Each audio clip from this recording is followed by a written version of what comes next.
चमार जी के रेलल बड़ा दास ना होई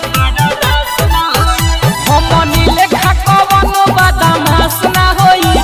चमार जी के रेलल बड़ा दास ना होई कुछ मिली ना सपोर्ट लागे भीतर ले छोट होई बड़ा दिया से तनी को सवास ना होई